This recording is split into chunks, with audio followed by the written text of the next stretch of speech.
This is Ashley with Marshflower Studio. In this video, I'm going to talk a little bit about what makes most of us have repeat customers. And in our crochet business primarily, but also any other small business can take this idea and kind of grow their repeat customers without doing too much extra effort, right? Because even as a small business, like our primary goal is that income, right? But why are these customers coming to you specifically versus choosing someone else? One of the ways that I do that is offering custom orders, so you can, or they can choose different color combinations. They can choose different textures, whether we use an acrylic yarn or one of the chenille yarns or the blanket yarns. So they have some control over that if they want a custom order.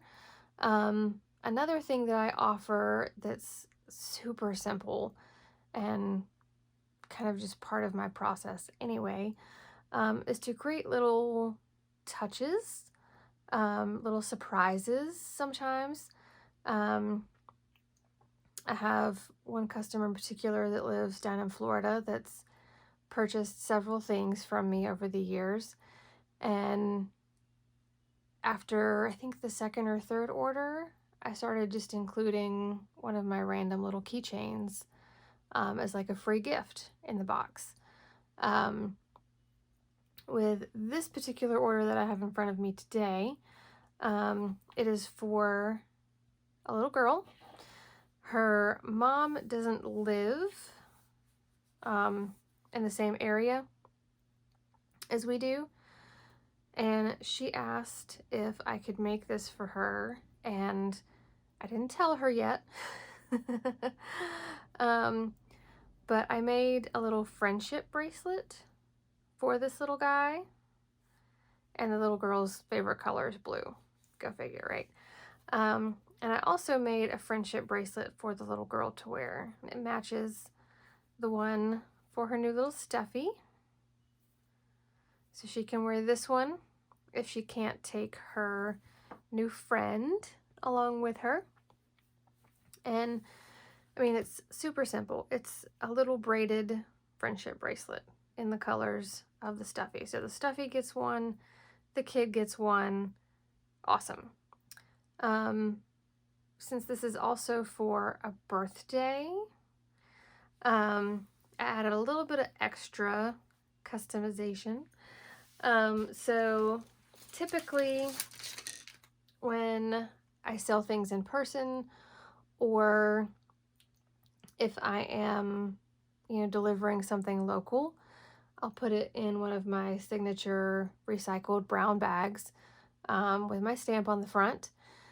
For this one, because it's for a little girl's birthday, I went and picked up just a nice plain blue bag. Nothing too crazy. I also picked up some blue tissue paper to stick in there with it. And then, because I'm kind of a sucker for birthdays and making things special, I also picked up some blue marble balloons. So I'm not going to put helium in these, but I am going to blow them up with my little pump and attach them to the top of the bag. So when they get them, this little girl is just going to be hopefully blown away by all the blue. But the extra little touch of thoughtfulness that kind of goes into doing things like this for people. So because mom can't be physically with her daughter on her birthday, there's a lot of kids these days that kind of face that back and forth between parents, and when they live in different states, it can be even harder. So being able to do this for them and deliver it with a little note to let this little girl know that it's from Mom on her very special birthday. Makes people want to come back and get, specifically from you, whether or not, you have the most perfect, products out there, or, your prices are the best because you're barely making any money on it. People come back for those thoughtful touches that you can do with their orders. Whenever I do vendor events, I have my recycled bags. I always, kind of throw out there as people are checking out, make sure you recycle the bag when you're done with it. I'll ask them if they want any tissue paper in the bag in case it is for a gift. It's ready to go, right? They've got a bag, they've got some tissue paper, they can throw a little bow on it, a little ribbon, or, stick one little of those stick balloons down inside, and it's a ready-made gift. Makes it easier. I know some people like to get like very specific bags that are color themed to the party. It's my mom. But for most people, they appreciate the thought of, I appreciate you buying this from me. I'm going to try to help you and make your day a little bit easier as well. So offering, things like that you can do for people tend to make people want to come back and purchase from you. So whether it's candles or soaps or jewelry, anything like that, offering customizations that are things that you could just do easily, adding little touches like friendship bracelets if you're doing stuffed animals, if you've got, a little birthday party that something is for, adding a little extra touch if you have time and you can. So, I mean, between the bag and the balloons and the tissue papers, we're talking like an extra $4, so that's going to make this mom and this little girl over the moon, right? And I don't know about you guys, but part of why I create these fun little things that I make is just because I love seeing people's reactions to them. To see someone genuinely excited about something that I made just warms my heart. And there are plenty of things that I make from a pattern that someone else has created, right?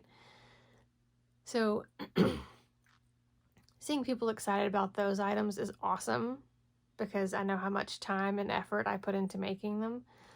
But then I also kind of create a lot of my own patterns just based on things where I'm like, that's cute, but I don't really like the way they did this, this, and this, and this. So I'm going to recreate my own version and redo those parts that I didn't like, and kind of make them into something else. When I see people fall in love with those, it just, like, I almost want to cry, and I'm not a crier.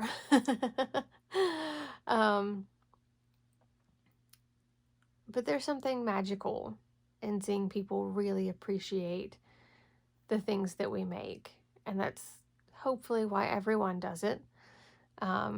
Whether it's, you make soaps because you particularly have, sensitive skin, so you have to be careful about what ingredients are in it, or someone in your family does, or, if you don't like some of the store-bought items because of the chemicals that are in it. So using more natural products to create something. You put a lot of yourself into these things, whether it's, your time, obviously, gathering those materials, but the thought and effort that you put into it because you feel there's a need for it, it goes a long way with a lot of people. And I'm not one that's per se on the bandwagon of, no chemicals, only natural products. I mean, obviously I use acrylic yarn for most of my products because it's cost effective, and there's, a wider range of colors to choose from that are definitely a lot more vibrant and fun.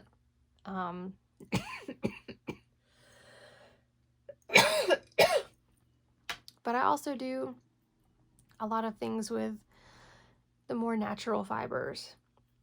I have a friend that's allergic to wool, so I typically stay away from that one. But I do a lot with cotton.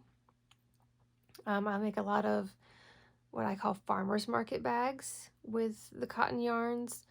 And it's primarily because it's a lot easier to wash those and then lay them out to dry. But living where I do in coastal Georgia, people use them for, farmers market things, picking up fruits and veggies. But we also use them a lot for beach bags around here. Putting your towel down in there, throw in your sunscreen. When you take your flip-flops off, you can stuff those down in there. And you can just shake the bag to get all the sand out, right? So you don't have sand caked up in the bottom of one of those plastic vinyl beach bags.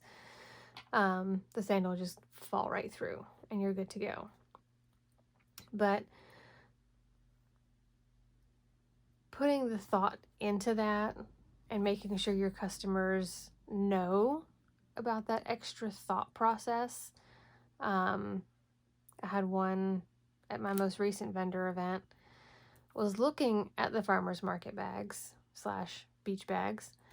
And she really liked the colors of them because so many of the cotton yarns can come in a lot more different colors these days than they used to. She was like, "What do you use these for?"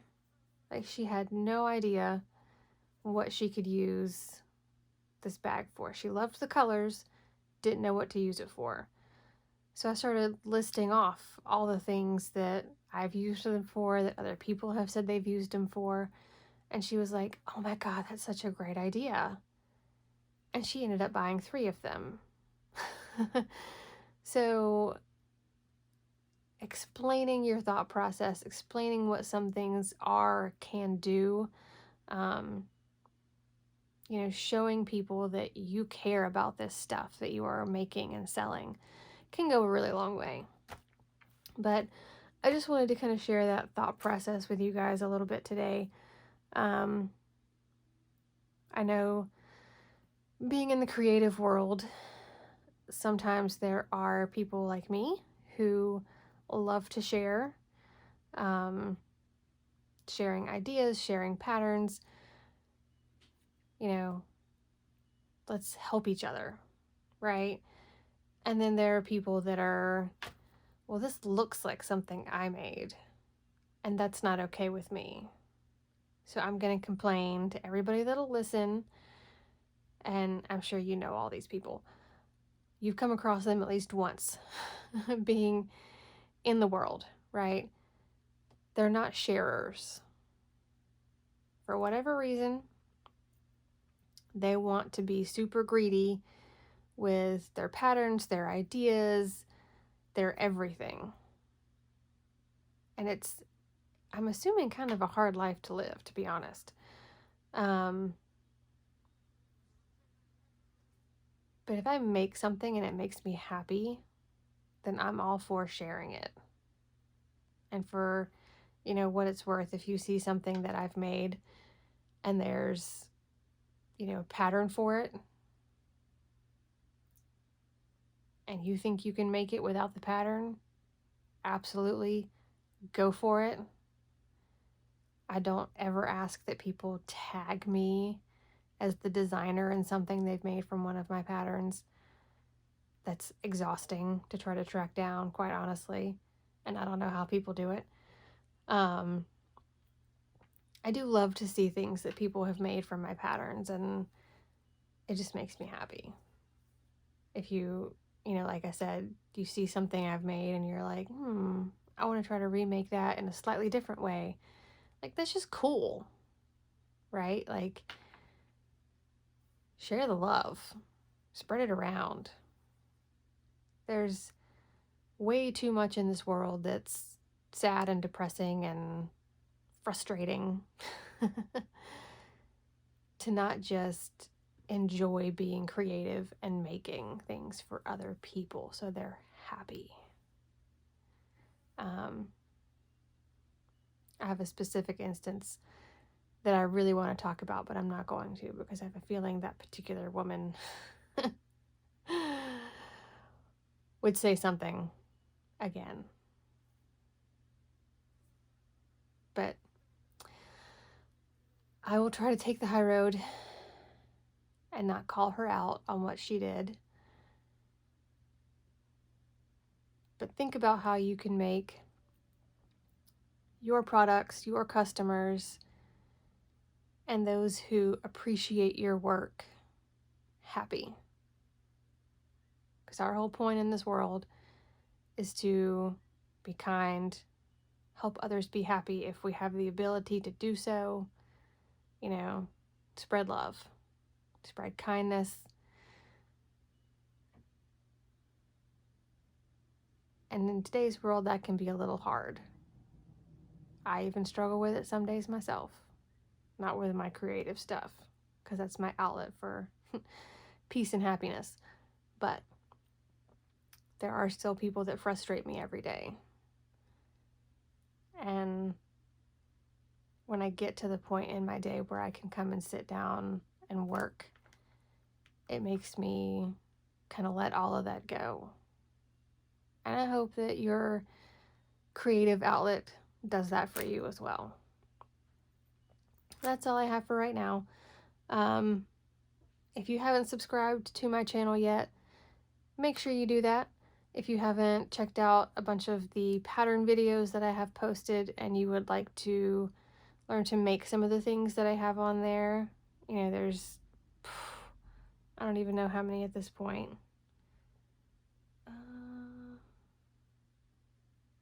I wish it would tell me really easy how many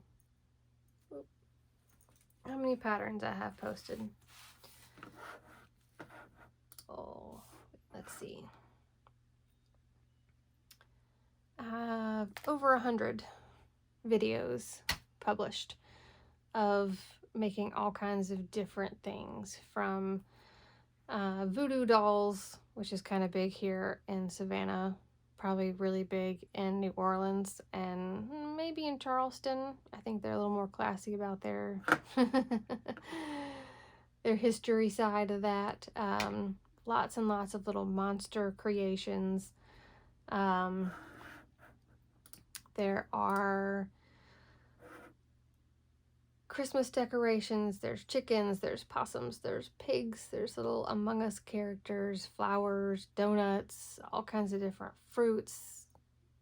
Lots of them are keychain size things. So things you can sit down and make in 30 minutes to an hour, depending on your skill level and your speed. But there's lots to check out on there, lots to try and experiment with. If you like the video or you like the little character creature that's in it, make sure you hit that like button.